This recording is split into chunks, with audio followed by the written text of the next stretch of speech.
पशुठारे आत्मज्ञान नथी बरु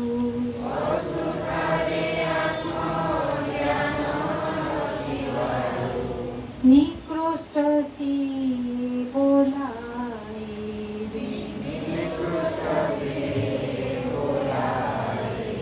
मनुष्य को आत्मज्ञान हो जाता है, इसलिए वो श्रेष्ठ कहलाता है।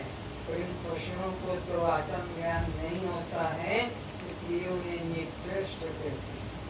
किंतु ए संसारे के ही पशु निज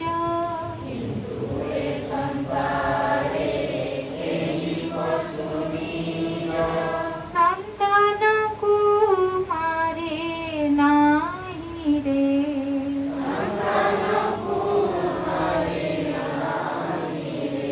जिनको पशु कहते हैं, उन्होंने आज तक कभी अपने बच्चे का, संतान का नाश नहीं किया, हत्या। लेकिन मनुष्य होकर भी गर्भपात करता है, अपने बच्चे को खुद मरवाता है। तो ये पशु से निकृष्ट मनुष्य। पशु अपनी बच्चे को, संतान को मारता नहीं है, मनुष्य होकर भी, और गर्भस्थ बच्चे का नाश कराता है। केवल मनीष मारिता संताने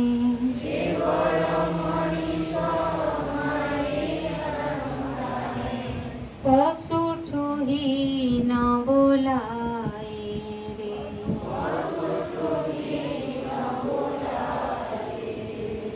गर्भस्थ शिशु को जी मारो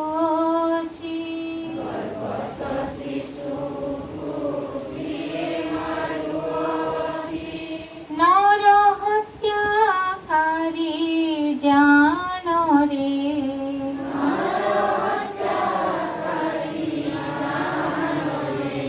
विभारे যৌতুক যে নিয়ে যে দিয়ে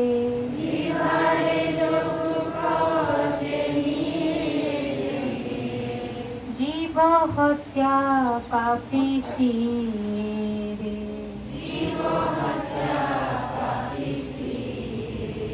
शादी के समय लड़की वालों से लड़के वाले जोतुक मांगते। 5 लाख, 10 लाख, 20 लाख, मोटर, कार, बंगला, जमीन इत्यादि, ये पशु से नीच कहलाते हैं, जो जोतुक लेते हैं शादी। जीव हत्या पाई 8 जन दोषी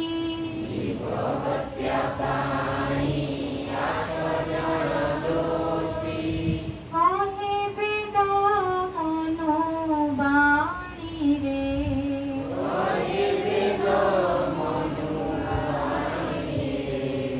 जे मनरे भावे जे मारे जे धरे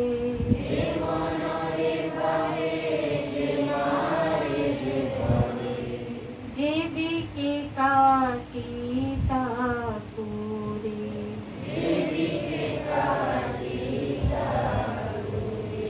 जे किणे जे रांधे जे खाए जे देखे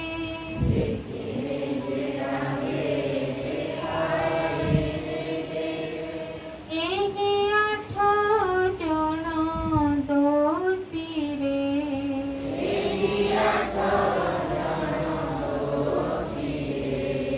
दो लाइनों को फिर से दोहराओ 8 लोगों को। जे मनरे भावे जे मारे जे धरे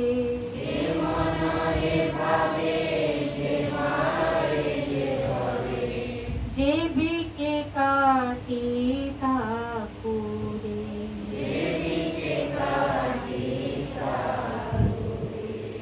जे किणे जे रांधे जे खाए जे देखे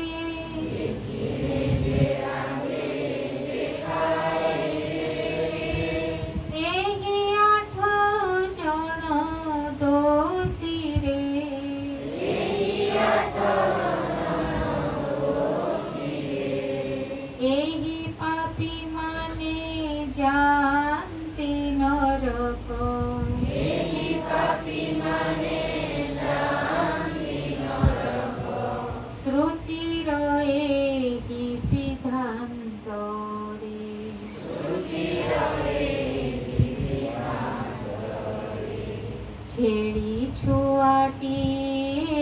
पाळी पोषी करी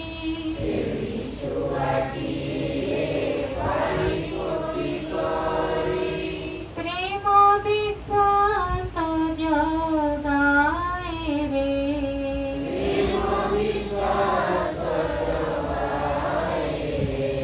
देवी मूर्ति आगे ताकू बळी देई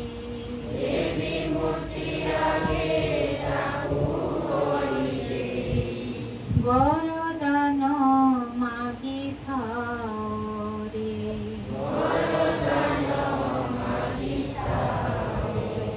वरदान मांगते हैं अपने बच्चे के लिए और छेली के बच्चे को उसके आगे काटा जाता है। बलिदान करते हैं छेली के बच्चे को और वरदान मांगते हैं कि मेरे को एक संतान दे दे। ଯେଉଁଠାରେ ପଶୁ ବଳି ଦିଆଯାଏ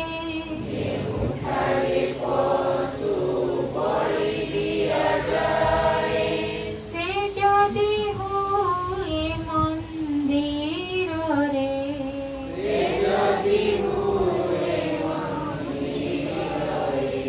जहाँ पर जीवों को काटा जाता है छेली को और किसी को बकरी को, तो वो मंदिर अगर कहा जाएगा तो फिर जहाँ जीवों को पूजा करते हैं उसे क्या कहेंगे?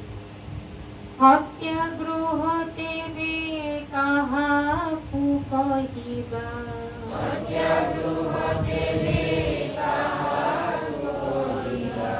अगर जीव की बलि देने के स्थान को मंदिर कहोगे तो फिर हत्यागृह किसको कहोगे? वो मंदिर नहीं, वो तो हत्यागृह है जहाँ जीवों को बलि दिया जाता है। मनरे विचार कर रे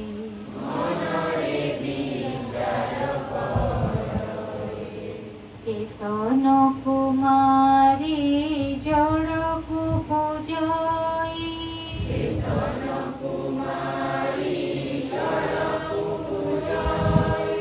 इसमें कौन तो चेतन है और कौन जड़ है? मूर्ति जड़ है और जिसको काटा जा रहा वो चेतन। चेतन कुमारी जड़कू पूजई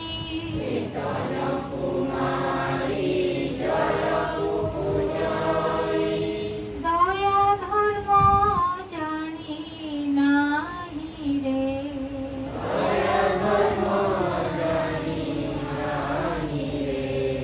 जीव ठारू बड़ माने पथरकू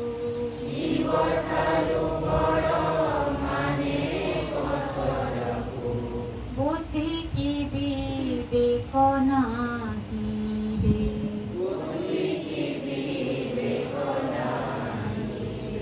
उनको ज्ञान नहीं, उनकी बुद्धि नष्ट भ्रष्ट हो गई जो चेतन को काट रहे हैं जड़ के आगे।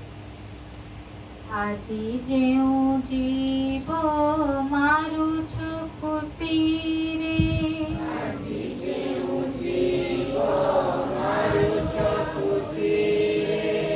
সেদিনে তুমকু মারিব রে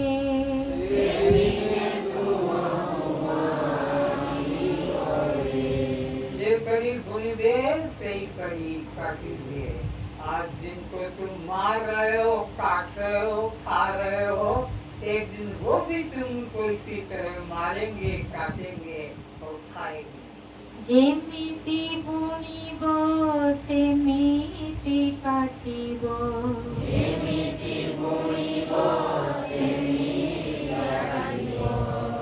এহাও কাট্য সিদ্ধান্ত রে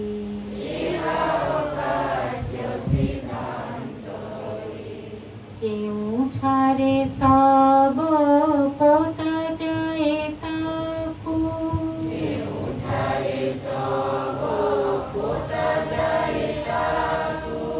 କହନ୍ତି କବର ସ୍ଥାନ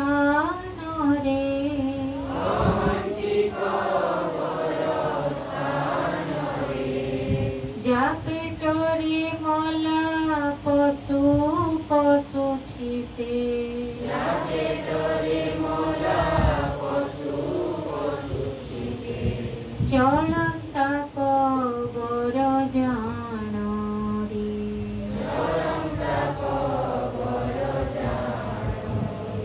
ये चलते फिरते कब्रिस्तान है जो मांस मछली खाते चेतन को पेट में डाले। मन अनुसारे अनिरुचि बढ़े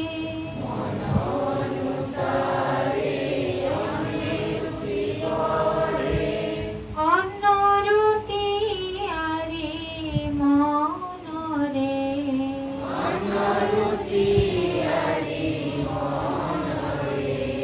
परशुर मुनि कहन्ति मन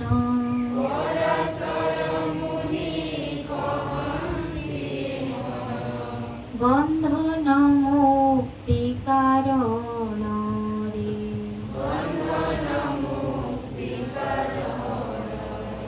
पराशर मुनि कहते हैं ये मन ही अच्छे कर्मों में लगता है जो मुक्ति पाता है और दुष्कर्म करता है तो ये मन ही बंधन को पाता है। मन ही में बंधन और मोक्ष है। मन अनुसारे अनिरुचि बढ़े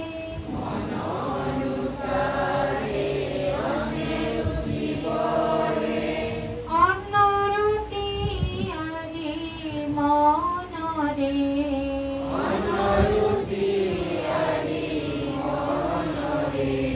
परशुर मुनि कहन्ति मन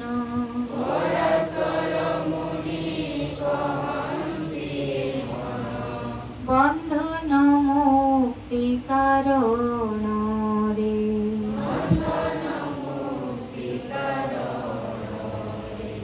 कहे निरंजन खाइबा पाई नुहे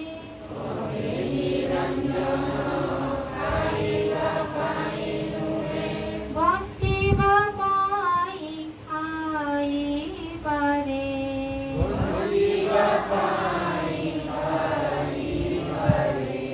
जीवन रक्षा के लिए भगवान ने सैकड़ों चीजें बनाई है। कितने पत्र, कितने फल है, कितने अन्न है, कितने फल जल सब है, लेकिन व्यक्ति जीने के लिए नहीं, स्वाद के लिए जीवन में स्वाद को महत्व देता है। जीने के लिए तुम्हें हत्या करने की जरूरत नहीं है। जीवा स्वाद के लिए जीव हत्या करके मांस मछली लोग खाते हैं। एमत कुजिए निंदा करे सीधा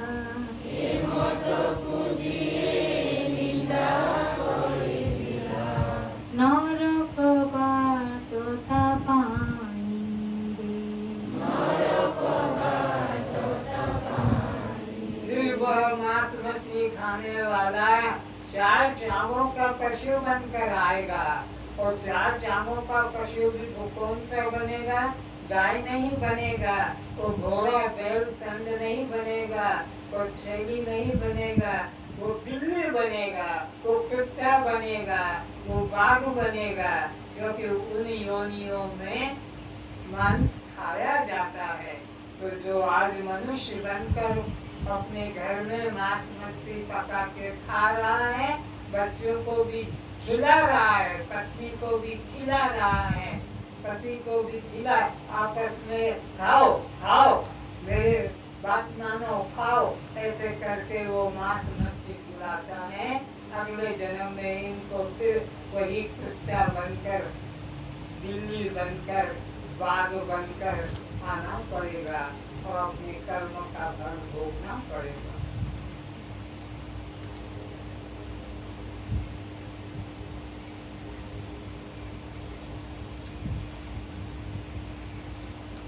तो आज का विषय होगा स्नान, उपवास, श्राद्ध, यज्ञ। 4 तरह के विषय पर आज विचार किया जाएगा। थोड़ा परिभाषाओं का भी ज्ञान साक्षात करते चलेंगे। सत्य किसे कहते हैं? जिसका कभी नाश नहीं होता। तो चित किसे कहते हैं? बुद्धू, सब बुद्धू। बच्चियों को देख के शर्माओ, लज्जा करो। चित किसे कहेंगे? जो सदा जागृत हो, जो चैतन्य होता है, सबको जानता है, उसे कोई नहीं जानता, उसको चित कहते हैं, सत्य चित। और आनंद किसे कहते हैं? जो हर काल में परम प्रिय, जो सदा प्रिय लगता हो, उसे आनंद कहते हैं। दृश्य किसे कहते हैं? जो दिखाई पड़ता है पर देखता नहीं। दृष्टा किसे कहते हैं? देखता है, उसे कोई देखता नहीं। तुम दृश्यों की दृष्टा हो। हम कौन है? दृष्टा। तुम्हारा शरीर दृष्टा है कि दृश्य है? बोलो, दृश्य है। दृश्य है। क्यों दृश्य है? तुम उसे जानते हो, जवान है कि बच्चा है, लड़का है कि लड़की है, तुम उसको जानते हो, तो शरीर दृश्य है और तुम उसके। तो ये बताओ, श्रद्धा किसे कहते हैं? श्रद्धा सद्गुरु की वाणी में पूर्ण सद्गुरु सत्य शास्त्र में अपने कल्याण का विश्वास करने को श्रद्धा कहते हैं। सद्गुरु नहीं लिखा है तो लिख लो, लिखा चुका हूँ मैं, नहीं लिखा है तो लिख लो। यही मुख्य है ज्ञान में तुमको ले जाने वाला। अगर ये मुख्य नहीं करोगे तो तुम ज्ञान से वंचित रह जाओगे, मुक्ति से वंचित रह जाओगे। इसलिए श्रद्धावान लभते ज्ञानम, उपनिषद कहता है श्रद्धावान को ही ज्ञान की प्राप्ति। तो सद्गुरु सत्य शास्त्र में अपने कल्याण का पूर्ण विश्वास कि ये जो बताएंगे, जो करेंगे, उसी को हमें करना, मानना है, उसी में हमारा कल्याण होगा। सद्गुरु की बात का तिरस्कार नहीं करना। तो सद्गुरु सत्य शास्त्र में अपने कल्याण पर विश्वास करने को श्रद्धा कहते हैं।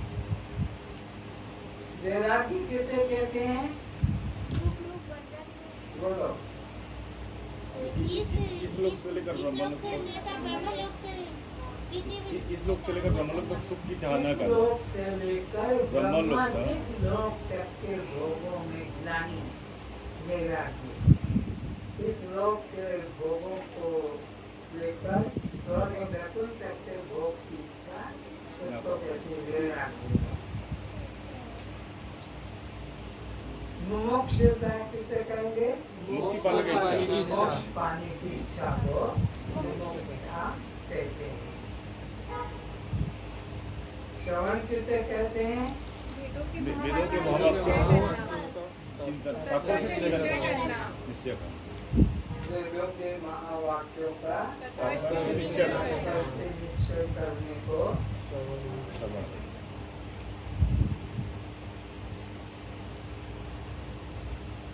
धम किसे कहते हैं? धम इंद्रियों को अपने वश में रखने को धम कहते हैं। और शम कहते हैं अपने मन को विषयों से हटाकर। शम धम।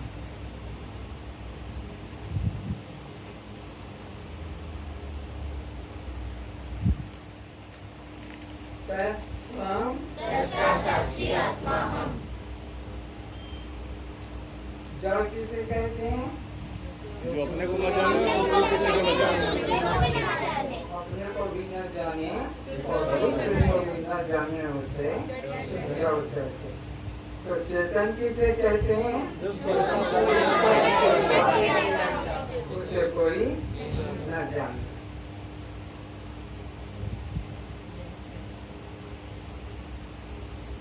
ये जीव कब से सोता आ रहा है? अनादिकाल से, जन्मों जन्मों से। राम के पहले से, कृष्ण के भी पहले से तुम हो। राम बाद में आए, कृष्ण बाद में आए, नानक कबीर तुलसी बाद में आए, महावीर मोहम्मद जीसस बाद में आए। तुम सबसे पहले अनादिकाल से चले आए हो।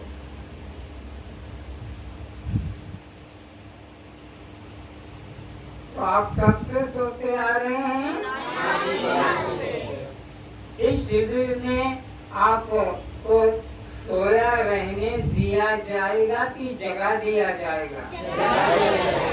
इस शिविर में आपको जगह दिया जाएगा। कोई भी सोया हुआ नहीं रह सकेगा। और जिसको सोए रहने की इच्छा है वो क्लास छोड़कर चले गए, क्लास छोड़ के चले जाएंगे, चले गए और चले जाएंगे। उनको अभी सोना है, अभी उनको जागना नहीं है। इस शिविर में तो वही जागेंगे जिनका पुण्य जगह होगा और वही जागेंगे।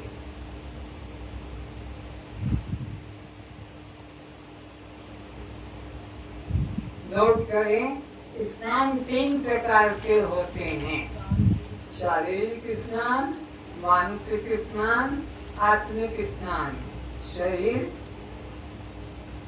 कितने स्नान वाला है? 3 स्नान 3 प्रकार के, शारीरिक स्नान, मानसिक स्नान और आत्मिक स्नान।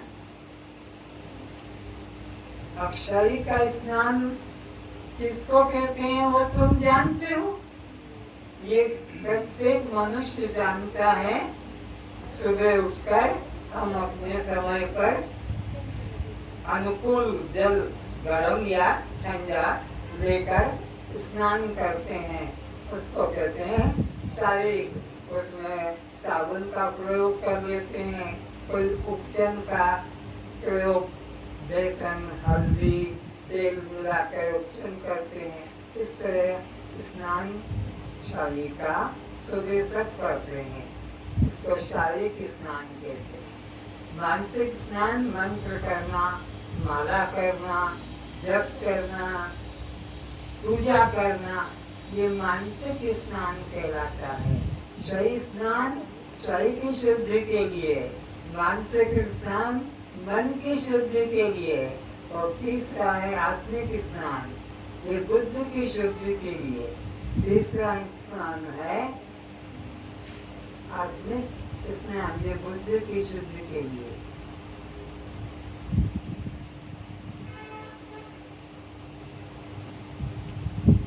शरीर का स्नान तुमने किया है, क्या पहचान? स्फूर्ति आ जाएगी, ताजगी आ जाएगी, आलस से चला जाएगा, सुस्ती नींद चली जाएगी। ये फल आप अनुभव करेंगे। मन आपका मानसिक स्नान से निर्मल हो जाएगा, मन प्रसन्न हो जाएगा। मंत्र करो, माला करो, ध्यान करो, पूजा करो, ये मन की शुद्धि का साधन है।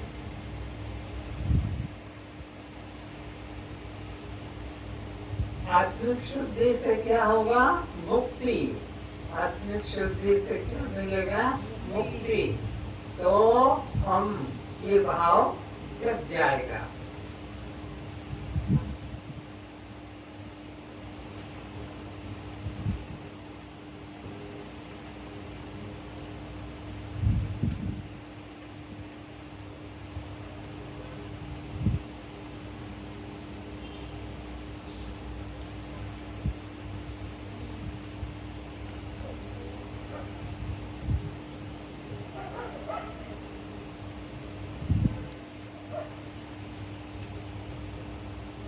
शरीर का स्नान कब करना चाहिए?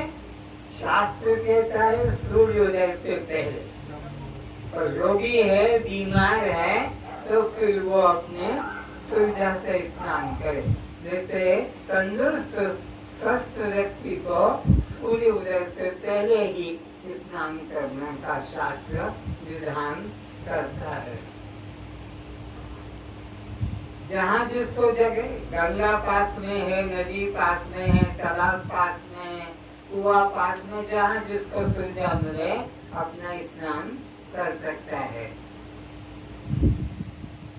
पर स्नान से पुण्य का कोई संबंध, स्नान से मुक्ति का कोई संबंध, स्नान से शरीर की शुद्धि का, शरीर की निर्मलता का, शरीर के आलस की निवृत्ति का संबंध है। शरीर पे स्नान करने से तुम सोचोगे मैं रोज सूर्योदय से पहले स्नान करती हूँ, करता हूँ तो मुक्ति मिल जाएगी। बिल्कुल नहीं, बिल्कुल नहीं। मुक्ति तो केवल ज्ञान से ही होती है।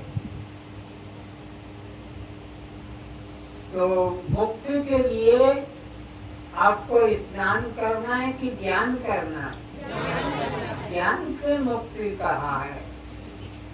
स्नान से शरीर की शुद्धि होगी, दान से पुण्य की प्राप्ति होगी, दान से पुण्य मिलेगा। तुमने किसी को गाय दान कर दी, किसी को तुमने जमीन दान कर दी, किसी को मकान दान कर दिया, किसी को अन्न वस्त्र, दान से पुण्य मिलेगा, मुक्ति नहीं मिलेगी।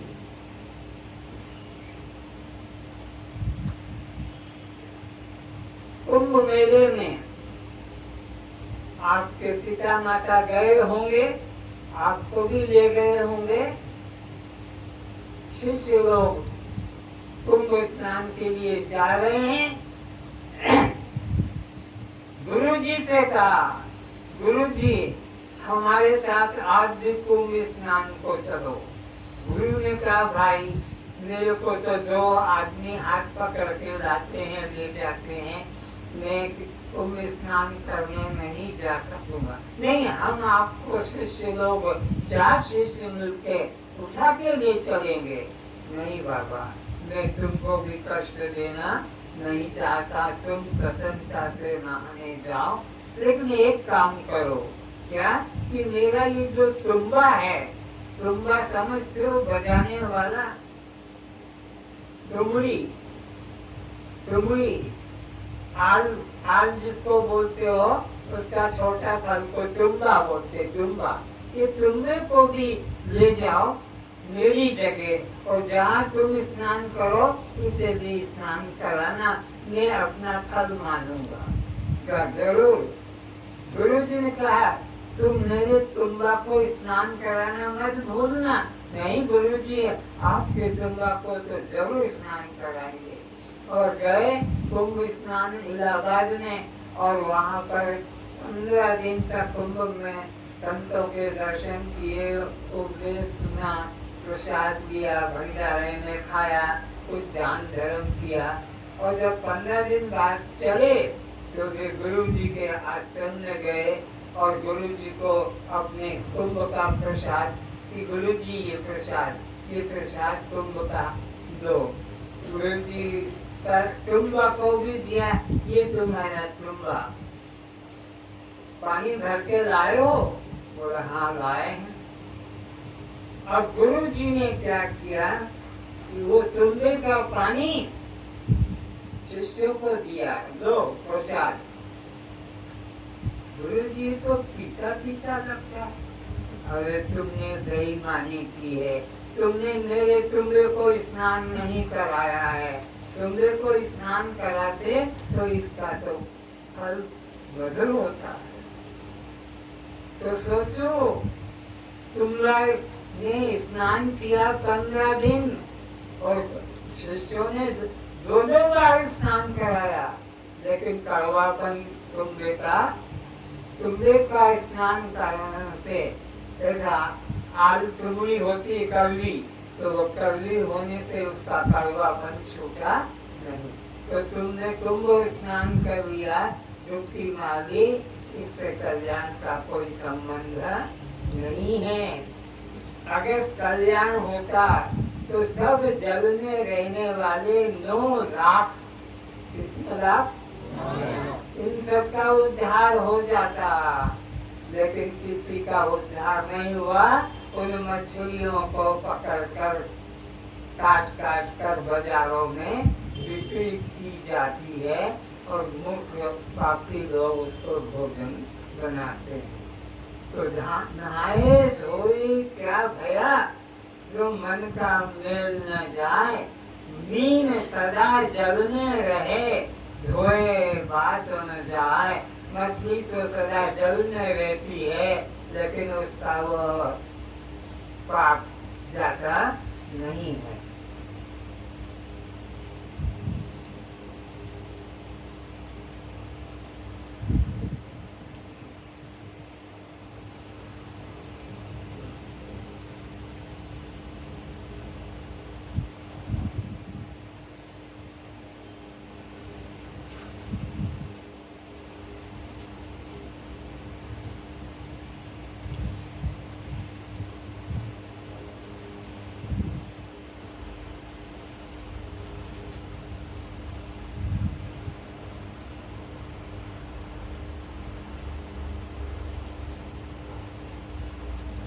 अब तीर्थ यात्रा में सफर कैसा होता है, यात्रा कैसे होती है, तो 75 व्यक्तियों के बैठने का डब्बा ट्रेन का, उसमें 100 यात्री घुस जाते हैं। कितना एक दूसरे को धक्का लगाकर दबा दबा कर,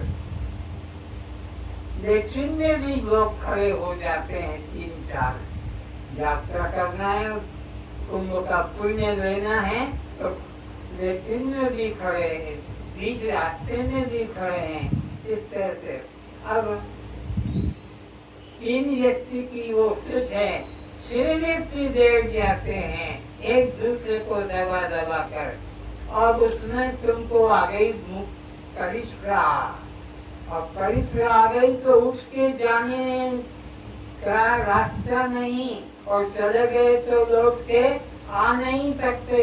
इतना भीड़, इतना रश है। और अब वहां से लेटिन तक भी गए तो उसमें 4 आदमी पहले से ही खड़े हैं। तो पेशाब को रोका, परिश्रा को रोका। फिर जब ट्रेन रुकेगी इलाहाबाद स्टेशन पर, उज्जैन स्टेशन पर, फिर नासिक स्टेशन पर, फिर हरिद्वार स्टेशन पर, जब ट्रेन रुकेगी तो हम परिश्रा कर लेंगे। तो जैसे उतरे तो वहाँ तो समझ में नहीं आता, ये तो बुक स्टॉल है, ये टी स्टॉल है, तो ये तो टीटी का कमरा है, तो यह तो इस प्रकार से दुकान गार्डन की। लोग बेचारा जल्दी से ऑटो रिक्शा में बैठा, पेशाब कहाँ से लगाता, ट्रेन की यात्रा में से वहाँ से रोका और वो बैठा से उतर कर ऑटो रिक्शा में, और ऑटो रिक्शा से गंगा घाट पर जैसे पहुंचा, वहाँ उसने अपना सामान रखा और वहाँ लिखा है यहाँ पेशाब करनी मना है। कहाँ से रोक कर चल रहा है, ट्रेन से रोक के चल रहा है। पूरी यात्रा में रोका और ये रेलवे स्टेशन पर भी रोक के रखा। अब नहीं रुका गया, जल्दी से अपने कपड़े उतारे और गंगा में हर हर गंगे।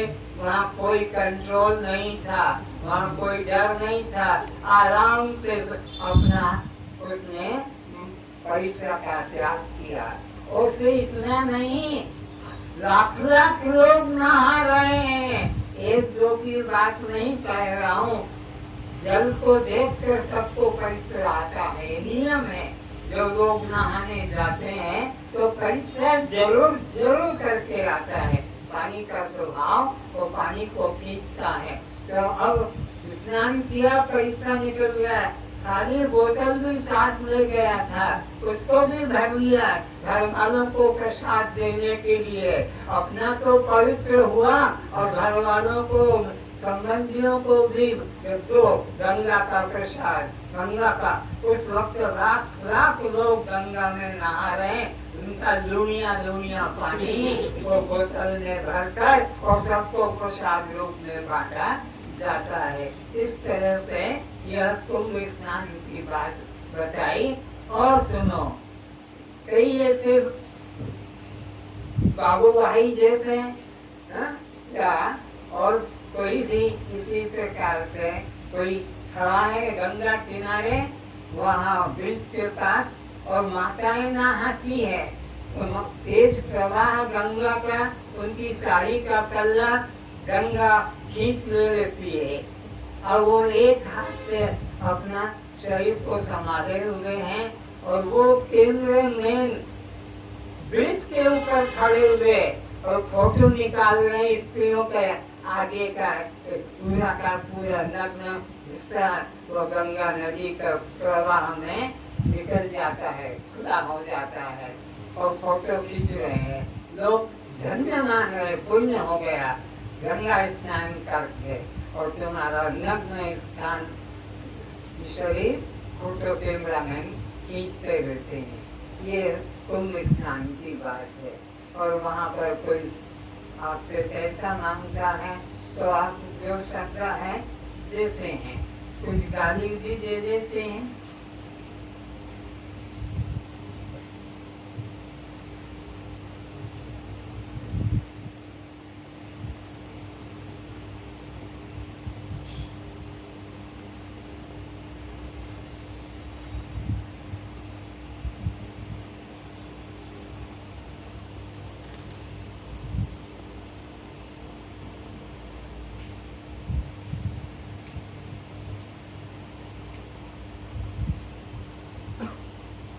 अब हम विचार करने जा रहे हैं, स्नान हो गया, अब उपवास पर विचार करेंगे। उपवास किसे कहते हैं, नोट करो। परमात्मा के समीप मन को ठहराने का नाम उपवास कहलाता है।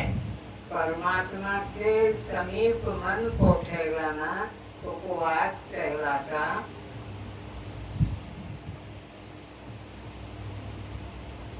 शरीर को भूखा मारना उपवास नहीं है, शरीर को कष्ट देना उपवास नहीं है, शरीर को नंगा रखना उपवास नहीं, शरीर को कांटों पे सुलाना ये उपवास नहीं है, ये पाखंड है, ये दिखावा है। मन से परमात्मा की समीपता का अनुभव करना, सो हम ये वाणी से जपने का भी विषय नहीं, अंदर ही अंदर अनुभव करो। जैसे मैं अंदर अंदर अपने नाम जाति का अनुभव करता हूँ कि ये मेरा नाम और ये मेरी जाति अंदर अंदर, ऐसे ही अपने अंदर की जो परमात्मा है सो हम वो मैं हूँ, इस तरह से चिंतन करना उपवास कहलाता है।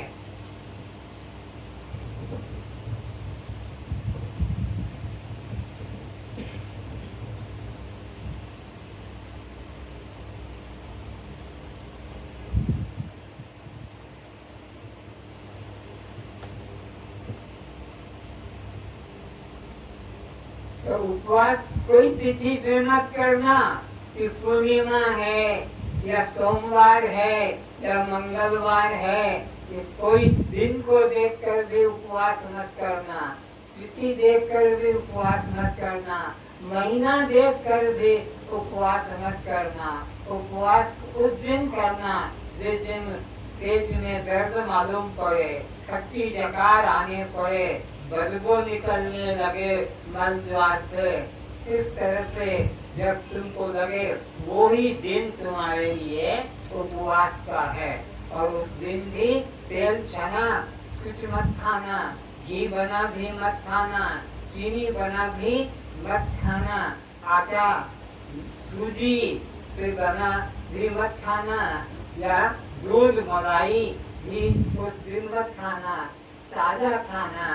चाहे वो फल हो, जो भी मौसम का फल मिले तो मौसम के फल का सेवन करना, रस का फल सेवन करना, लेकिन तेल बना, घी बना, चीनी बना या और किसी प्रकार से तेल छना वस्तु उपवास के दिन कभी नहीं खाना चाहिए। और प्रायः आपके घरों में उपवास के लिए एक दिन पहले से ही तेल, घी और शक्कर और उसी के लिए आप सामान लेके आते हैं। कल सिंगारे का हलवा बनाएंगे, तो फिर आलू चिप्स बनाएंगे। तो इस तरह से एक एक चीज तेल की छनी, घी की बनी, जो पेट के लिए, स्वास्थ्य के लिए हानिकारक है। उपवास के दिन वो सब जहर खा रहे हो, उपवास के नाम शरीर को बिगाड़ रहे हो। तो उपवास में परमात्मा का भजन चलाना चाहिए। उपवास के रूप में परमात्मा, उसके समीप अपने को रखना। ये भजन चलना चाहिए कि वो आत्मा में हूँ, ये शरीर में नहीं जो भूखे मरे या नंगा रहे।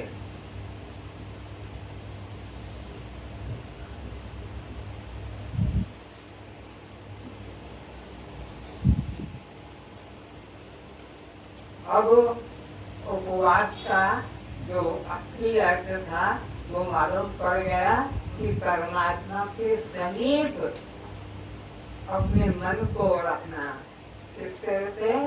अंदर श्वास जाए तो सो और बाहर आए तो हम।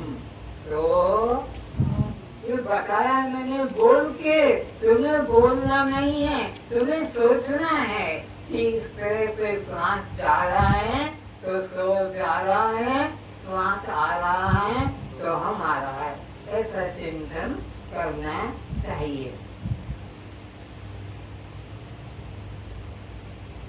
अन्न 4 प्रकार के होते हैं। चबाने वाला,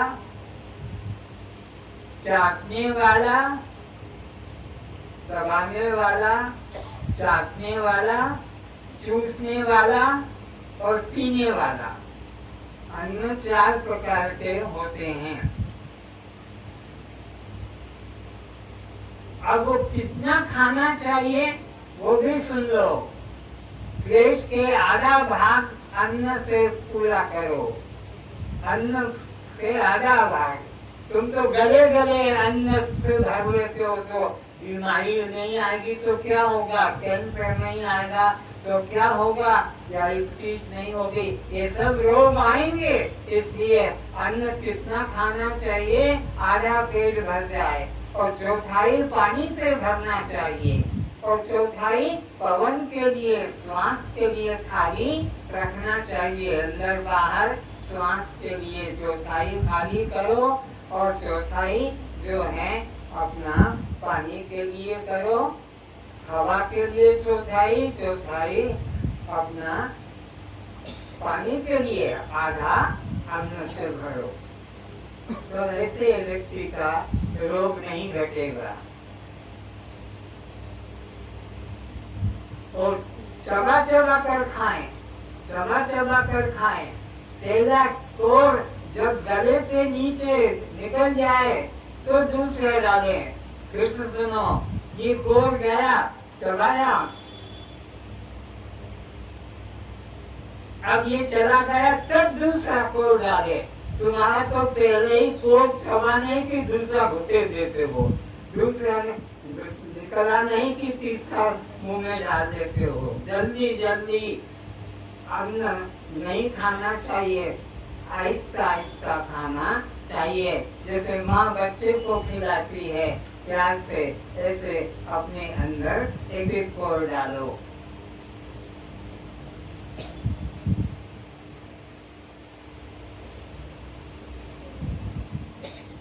अब उपवास किसको किसको करना चाहिए और किसको किसको नहीं करना चाहिए वो सुन लो। छोटे बच्चों को उपवास नहीं करना चाहिए। मजदूरों को उपवास नहीं करना चाहिए।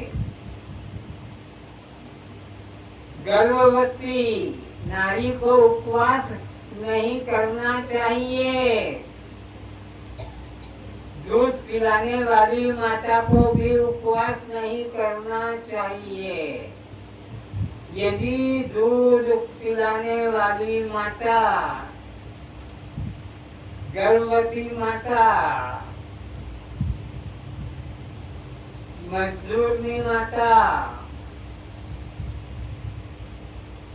बच्चे उपवास करेंगे तो सब मरेंगे, सब बीमार हो जाएंगे। इसलिए गर्भवती नारी को अपने गर्भ के बच्चे के लिए पर्याप्त आहार लेना है, भूखे नहीं मरना है। छोटे बच्चे अगर उपवास करेंगे तो बुद्धि शक्ति कमजोर हो जाएगी, पढ़ाई में फेल हो जाएंगे अच्छे नंबरों से पास। इसलिए उनको भी उपवास, ये उपवास क्यों करते हैं? ना पुण्य जाने ना पाप जाने, ये जाने लड्डू, ये जाने बर्फी, ये जाने पेड़ा, ये जाने रबड़ी। इसको देखते कि जब ये मेरी माँ जब उपवास करते हो तो कटोरा कटोरा रबड़ी खा रहे हैं, कि लड्डू खा रहे हैं, कि जलेबी खा रहे हैं, ये देख के भी मैं भी उपवास करूँगा, मैं भी उपवास करूँगा। माँ कहती जा तेरे लिए पराठा का नहीं, मेरे को उपवास करना है, जिद करके उपवास कर लेते हैं। इसलिए बच्चों को भी उपवास नहीं करना चाहिए। मजदूर मेहनत करते हैं, चक्कर आएगा गिर जाएंगे, क्योंकि सर पे बोझा लेकर 3 मंजिल 5 मंजिल तक जाते हैं और उनको चक्कर आया गिर जाएंगे, मर जाएंगे। तो मजदूरों को भी उपवास नहीं करना है, विद्यार्थियों को भी उपवास नहीं करना है, और इसी प्रकार गर्भवती नारी को भी उपवास नहीं करना। दूध पिलाने वाली माता उपवास करेगी तो बच्चे को दूध पर्याप्त नहीं मिलेगा, तो बच्चा भी बीमार हो जाएगा। इसलिए उसे भी उपवास नहीं करना चाहिए।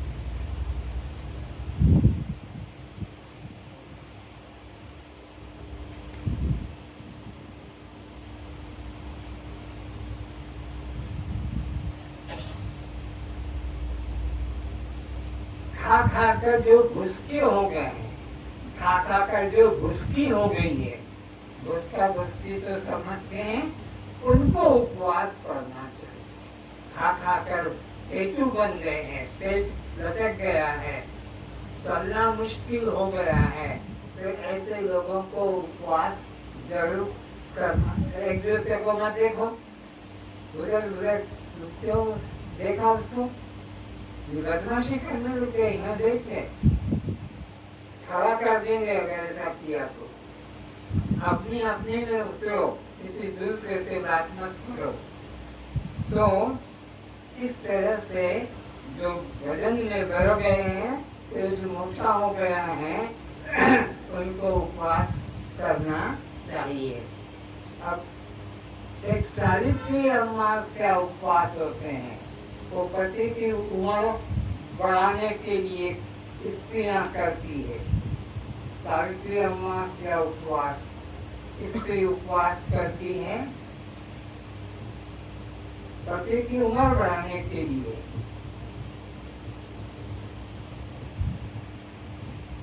एक बार की घटना है, गोपियां सावित्री अमावस्या उपवास करने के लिए अपना गई वृंदावन में। कंस बंसी बजा रहा था, झाड़ पे बैठा हुआ, संत के दर्शन करने गई थी। दुर्वासा जी यमुना पार हैं, यमुना में बाढ़ जा रही है, भरपूर पानी जा रहा है, संत दर्शन करके उपवास तोड़ना था। अब संत को ढूंढने के लिए वहाँ कोई नहीं है। कृष्ण बंसी बजा रहा था, झाड़ पे बैठा, अरे नीचे उतर, क्यों क्या बात है, हमको संत दर्शन करने जाना है यमुना पार, तो जाओ ना, मैंने कहा तुमने रोका है। अरे यमुना में बाढ़ जा रहा है, पानी भरा हुआ है, तो आज मत जाओ, कल जाना, बाढ़ रोज थोड़ी रहेगी। नहीं, आज हमें संत का दर्शन करना है, उन्हें भोग लगाकर फिर प्रसाद लेना है। वे कृष्ण को भगवान नहीं मानते, वो कृष्ण को संत, क्योंकि प्यार था गोपियों का उनके प्रति। तो इस तरह से कृष्ण ने कहा, तो फिर मैं क्या करूं, कोई रास्ता निकाल। अब रास्ता देखो, कृष्ण ने क्या कहा, अगर कृष्ण बाल ब्रह्मचारी है तो हे यमुना मैया तू रास्ता दे दे। वो रास्ता दो भागों में बढ़ जाएगी यमुना, तुम बीच में से निकल जाना।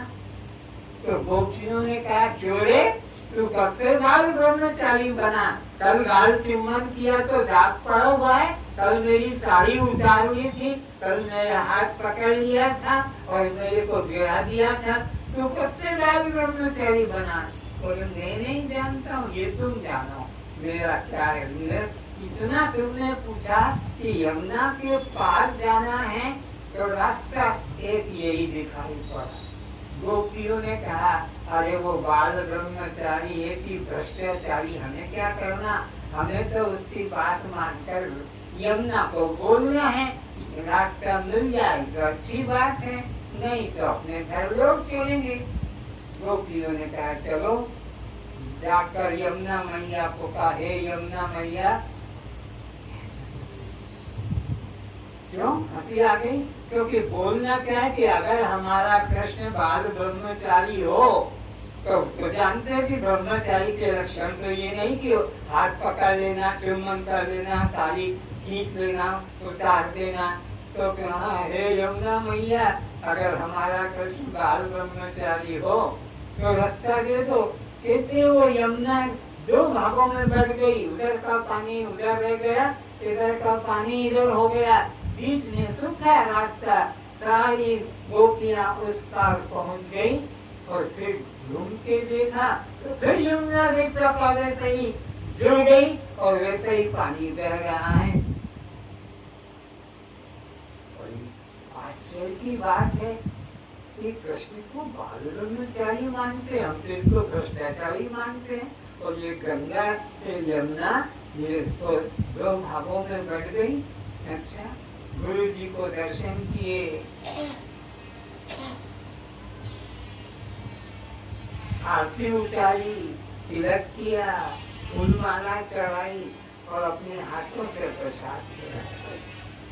दुर्वासा ऋषि को पूजा की, माला चढ़ाई, प्रसाद दिया और कहा, महाराज हमारा उद्धार कैसे होगा, वो रास्ता बताओ। तो कहा कि जब तक तुम गुरु से ज्ञान प्राप्त नहीं करोगे, ये कृष्ण को भगवान मानने से तुम्हारा कल्याण नहीं होगा।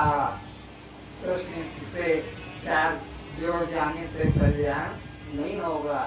गुरु के द्वारा जब ज्ञान प्राप्त करोगे, इस तरह से उपदेश खत्म हो गया। तो गुरु जी ने सब खा लिया, जितनी गोपियां थी सबका प्रसाद बन गया और सब खा लिया। घर ले जाने को बच्चों के लिए प्रसाद भी नहीं छोड़ा। दुर्वासा जी ने जो देते थे खाया, जो दिया, जितना दिया सब खा खाकर। और अब का महाराज, अब हम घर जा रहे हैं तो रास्ता तो आप करो। बोले तुम आई कैसे थी? हम ये कहते आए थे कि कृष्ण बाल ब्रह्मचारी हो तो रास्ता दे दो, तो रास्ता मिल गया। अच्छा, तो अब हमको वापस जाना है तो कैसे जाएंगे? अब घर वाला तो उनका उपवास का अर्थ पूरा हो गया। तो दुर्वासा ने रास्ता बताया। दुर्वासा ऋषि ने जीवन में ध्रुव घास के अलावा, घास में ध्रुव घास होता है, पूरे घास के अलावा कुछ ना खाया हो।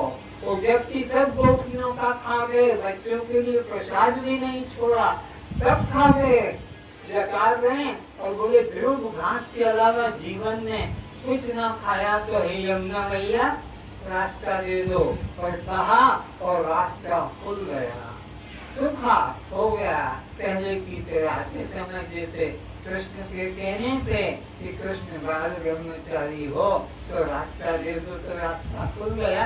ऐसे ही दुर्वासा ने जीवन में दुर्ग घास के अलावा कुछ न खाया हो तो रास्ता दे दो और रास्ता मिल गया। और फिर देखा फिर पानी चुर गया।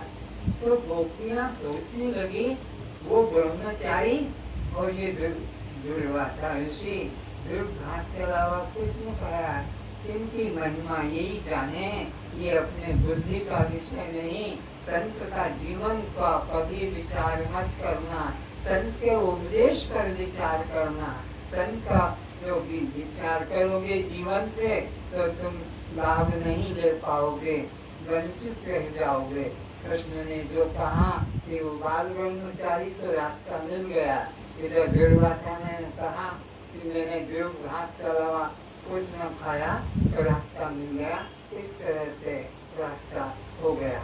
तो संत का जीवन चरित्र पर मत विचारना, संत के उपदेश पर विचार करना। और इस तरह से सावित्री उपवास। अब ये घर जा रही है, घर में पीछे के रास्ते से आई थी। आगे तो पति लोग दरवाजा बंद करके आगे से चले जाते थे कि हमारी पत्नी कोई संत महात्मा के सत्संग में न जाए। तो पुरुष लोग अपने पत्नियों को, जवान लड़कियों को जाने नहीं देते थे और आगे से दरवाजा ताला बंद करके जाते थे। पीछे से ये सीढ़ी चढ़ के घर में घुसी। और अब संध्या के समय की बात है। सावित्री अमावस्या उपवास में पति को खिलाकर खाना पड़ता है, भोग लगाकर। तो उनके पति झूमते झूमते 10 बजे रात्रि को घर पे आए, दरवाजा खोलकर। गोपियों ने पूछा, तेरे लिए मैं भूखी मर रही हूँ, इतनी देर क्यों लगाई? बोले तुम खाना खा लो, मैं तो खा के आया हूँ। क्या? बोले क्या? क्या? रोहिया खाई माने निया पसंद तो मैं मोटा मुंह तोड़ लगी भूखा मरू छी और तुम खाई दिया सुची। बोले मुझे लाज शरम नहीं, मोर लागी किसी आनी छे, मुँह तोड़ लागी किसी आनी भी नहीं। मुझे मुझे खाई क्या है, मोर लागी किसी आनी भी नहीं। समझे क्या? बोले क्या? भगवान का आशीर्वाद दे रही है पति की उम्र बढ़ाने के लिए। इस तरह से गोपियों ने उसको उसी को कहा। तो विचार करना है कि मुक्ति की प्राप्ति ज्ञान से होगी, ज्ञानवान को ही तत्व की प्राप्ति होती है।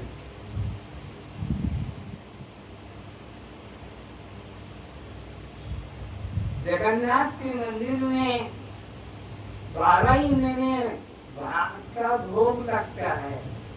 जगन्नाथ के मंदिर में भात खाने से उपवास टूटा नहीं माना जाता है। पर हम लोग अलग के अगर आम खा लेंगे, केले खा लेंगे, सीताफल खा लेंगे या पेड़ा बर्फी खा लेंगे तो उपवास नहीं टूटेगा। लेकिन ये सब बाहरी बातें हैं। परमात्मा के समीप मन को रखने का नाम उपवास है। बाकी सब बकवास, बाकी सब बकवास की ये खाओ, ये खाओ, ये खाओ। ये तो स्वास्थ्य के लिए संबंध है कि कौन सा खाने से स्वास्थ्य बिगड़ेगा और कौन सा खाने से स्वास्थ्य ठीक रहेगा।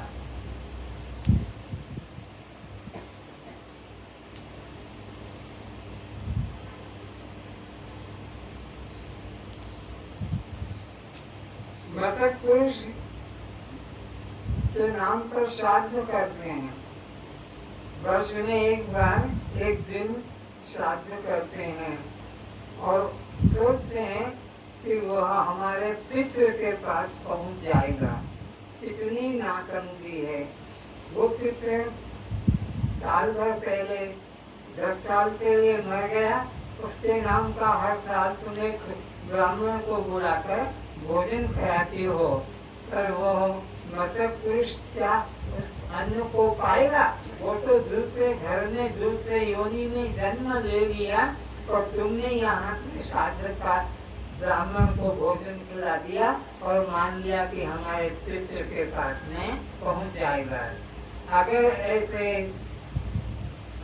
वो अन्न उसके पास पहुंच जाता होता तो तुम्हारे को वह वापिस आके मिल जाता। वो तो शरीर जन्म के दिन से तुम्हारे साथ था, मृत्यु के दिन मर गया, तुमने जला दिया। और उसके बाद में तुम उसके नाम का कुछ भी दान धर्म करो, उसको नहीं मिलेगा। वो जो करेगा वो उसका फल पाएगा। लेकिन हम क्या सोचते हैं कि हम मृतक के नाम का जो दान करेंगे उसको मिल जाएगा। ऐसा नहीं, मृतक तो दूसरे शरीर को धारण कर लेता है, वो उसी शरीर में नहीं रहता है। अगर ऐसा होता तो सारी पृथ्वी शून्य हो जाती। अगर वो मृतक के मर जाने से वो मर जाता तो सारी पृथ्वी शून्य हो जाती, एक भी पुरुष नहीं रहता। पृथ्वी की संख्या तो बढ़ती जाती है, केवल शरीर बदलता है। आत्मा कभी मरती, जीव कभी मरता, शरीर बदल जाता है। 84 लाख योनियां जो बताई है, ये क्यों बताई कि 9 लाख तो 4 टांगों से, 9 लाख तो जल में रहने वालों का जीव बनता है। 9 लाख जल में मछली मगर मत्स्य बनते हैं। 10 लाख आकाश में उड़ने वाले पक्षियों का जीवन होता है। 11 लाख जमीन के अंदर रहने वालों का जीवन होता है। 20 लाख जो है जमीन से पैदा होने वालों का जीवन बनता है। और जो है ये 4 टांग वालों का जो 30 लाख जीवन होता है, 4 टांग, और 2 टांग वालों का 4 लाख। इससे मिलकर ये 84 लाख योनियां जीव पाता है। तो यह मानव जीवन आपको मिला है अपने कर्म के अनुसार, और जो तुम कर्म करोगे उसी का फल मिलेगा। कोई घर वाला तुम्हारे पास में सामग्री पहुंचा नहीं पाएगा और तुम सोचते हो कि उसको मिल जाएगा। उसका एक दृष्टांत देता हूँ। संत कबीरदास जी गुरु रामदास जी के शिष्य थे। गुरु रामदास जी के शिष्य कबीरदास जी उनकी सेवा में थे। तो कबीरदास जी को कहा, अरे कबीरा, ये बाल्टी ले, उठ यहाँ से और गाय का दूध लेके आ, आज मेरे बाप का श्राद्ध है। कबीरदास जी बाल्टी लेकर गए और दूर जंगल में जाकर एक गाय जो मरी हुई पड़ी थी, गाय का दूध लाने कहा तो और तो बकरियां थी, भेड़ें थी, सांड थे। गाय एक मरी पड़ी थी, उसके आगे वो बाल्टी लेकर बैठ गए। गाय के आगे घास रख दिया और पीछे स्तन के पास बाल्टी रखकर बैठ गए। और अब रामदास जी सोचते हैं आधा घंटा हो गया, अब तक दूध नहीं लाया, कब ये दूध लाएगा, कब खीर बनेगी और कब मेरे दादा के नाम पर दी जाएगी, कब मेरा दादा की नाना वो खीर खाएगा। दुखी होकर कबीर को ढूंढने गए कि ये कहाँ गया जो अभी तक दूध नहीं लाया। तो दूर जाके दिख रहा था ये गाय है और कबीरा बैठा है। जाकर पीछे से यही माटोरे, अभी तक तेरे को दूध लाने का टाइम नहीं मिला। बोले गुरुजी मैंने घास रखा है, खा नहीं रही है और दूध भी नहीं दे रही है। अरे मूर्ख, ये गाय मरी है, मरी, ये तेरा घास खाएगी और ये दूध देगी। नहीं दूध दे, मैं प्रार्थना कर रहा हूँ। ये अरे तेरी प्रार्थना करने से भी मरी गाय दूध नहीं देगी और घास भी नहीं खाएगी। अरे गुरुजी, ये आज की मरी हुई है। बोले मरी हुई गाय दूध नहीं देगी। गुरुजी, वो जो आप श्राद्ध करोगे आज, वो कब मरे थे? वो 15 साल पहले मरे थे। तो वो 15 साल पहले जो मरे थे उनको आज दूध की खीर बनाओगे तो वो खा लेंगे। ये गाय तो भी ताजा ताजा घास है, इसको नहीं खा रही है।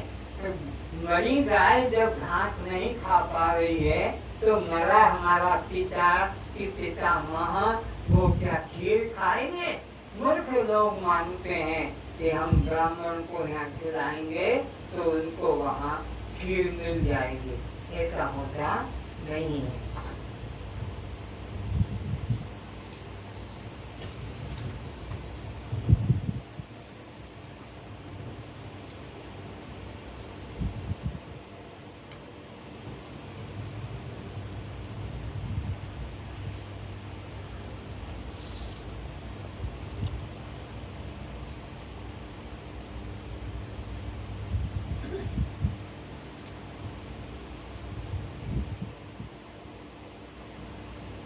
और मृतक के नाम पर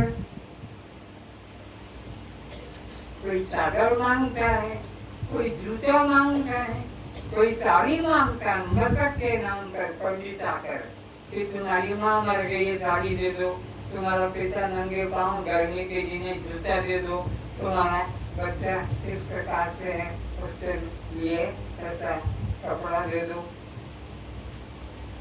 अगर उनके पास पहुंच जाता होता तो सारे मृतक पुरुष उसी कपड़ों को पहनते, लेकिन ऐसा होता नहीं है। आप अपने मित्र के घर पर कोई सामग्री पहुंचा दो, मित्र के घर पर पंडित जी को बुलाओ कि मेरे मित्र के घर पर ये चीज पहुंचाना है, मेरे मित्र के घर पर यह आपको केंद्र पहुंचाना है, ये मंत्र के द्वारा। तो वो आपके मित्र के घर पर वो केंद्र पहुंचा देगा मंत्र से, मंत्र के द्वारा वो आपके यहाँ टीवी पहुंचा देगा नहीं। तो जिंदा के घर में जब मंत्र के द्वारा तुम्हारे पंडित लोग वो सामग्री नहीं पहुंचा पाते तो जिनका घर का ठिकाना नहीं, योनि का ठिकाना नहीं, क्या वहाँ ये पंडित लोग पहुंचा सकेंगे? लेकिन मूर्ख लोग हमारे पिता के नाम पर जूता दान कर रहे हैं, कोई पत्नी के नाम पर साड़ी दान कर रहे हैं, क्या कुछ और दे रहे हैं। तो ये सब पंडितों के घर में ही सामग्री जाएगी, पंडित परिवार ही उपयोग करेगा। तुम्हारे परिवार के जो मर कर गए हैं वहाँ कोई सामग्री पहुँचने वाली तो यहीं पर जीवित को ही पहुँचती है। इस तरह से अंधविश्वासों से आपको ऊपर उठना है। और बोलते हैं क्या कि गाय का दान करो तो गाय की पूंछ पकड़कर तुम्हारे वे लोग जो घर से मर कर गए हैं वो नदी पार हो जाएंगे, भाव पार हो जाएंगे।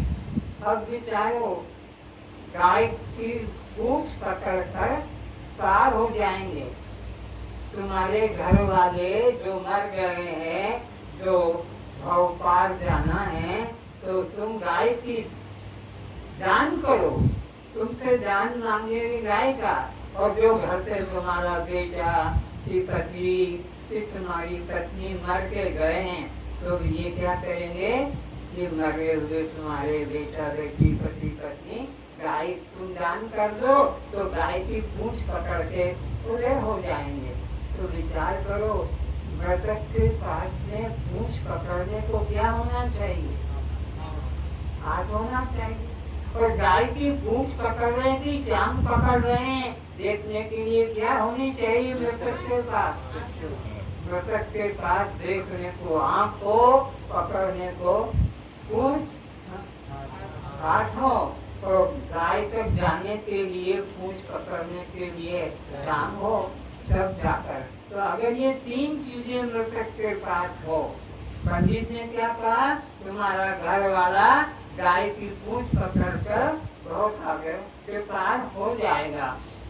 तो अगर ये तीन चीजें मृतक के पास हो, देखने को आँख हो, पकड़ने को हाथ हो और चलने को टांग, तो घर वापस नहीं आ जाएगा, उधर क्यों जाएगा? तो फिर घड़ी आ जाएगा, ये तीन चीजें हैं, उधर काय को मरेगा। तो ये पंडित लोगों ने कमाई का धंधा बना दिया है। अतः आत्मचिंतन के अलावा और कोई रास्ता नहीं। और कहते हैं जो शुक्ल पक्ष में मरते हैं उनको पुनर्जन्म नहीं लेना पड़ता। तो ये आकाश में तुम चंद्रमा को मत देखना, शुक्ल पक्ष का मतलब है न दृष्टा साक्षी, ये शुक्ल है, ये उज्जवल है, इसमें चिंतन से प्राण त्याग करोगे तो कल्याण होगा।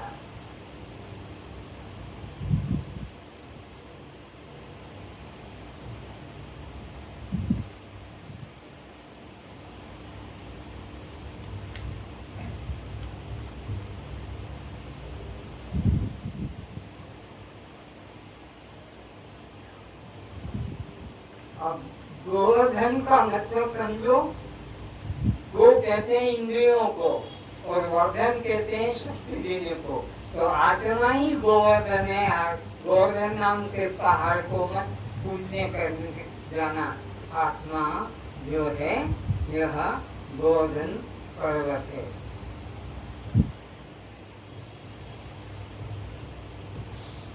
तो ज्ञान यज्ञ से सबसे श्रेष्ठ यज्ञ है, बाकी और सब निकृष्ट है। इंद्रियों में आत्मा सबसे बलिष्ठ है और आत्मा की पूजा ही सबसे बड़ी पूजा। आत्मा पूजा के समान कोई पूजा नहीं है। जब मैं खाता हूँ तो जब मैं देखता हूँ तो जब मैं बोलता हूँ तो जब मैं सुनता हूँ तो जब मैं पकड़ता हूँ तो जब चलता हूँ तो जब मैं खाता हूँ तो जब पीता हूँ तो मेरे सभी काम किससे हो रहे हैं?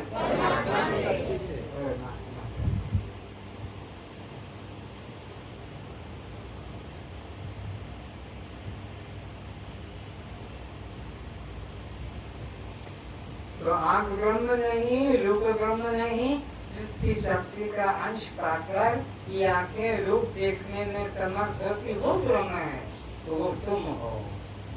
कान ब्रह्म नहीं, कान से सुना गया कोई भी शब्द ब्रह्म नहीं, जिसकी शक्ति का अंश पाकर कान शब्द सुनने में समर्थ होते हैं वो ब्रह्म है, वो तुम हो। वाणी ब्रह्म नहीं, वाणी से बोला गया कोई भी शब्द ब्रह्म नहीं, जिसकी शक्ति का अंश पाकर वाणी बोलने में समर्थ होती वो ब्रह्म है, वो आत्मा वो तुम हो। इसी प्रकार हाथ ब्रह्म नहीं, हाथ से ग्रहण त्याग किया गया वस्तु भी ब्रह्म नहीं, जिसकी शक्ति पाकर हाथ ग्रहण त्याग करता है वो ब्रह्म है, वो आत्मा वह तुम हो। इस तरह से अपने आत्म स्वरूप का निश्चय करना और इस ज्ञान यज्ञ से ही जीव का कल्याण होगा। ज्ञान के द्वारा ही भगवान पूज्य अपने को मानते हैं। ज्ञान को छोड़ने से फिर वह दुर्गति को ही पाता है। अब ये 15 मिनट की पिक्चर और देख लें जल्दी से।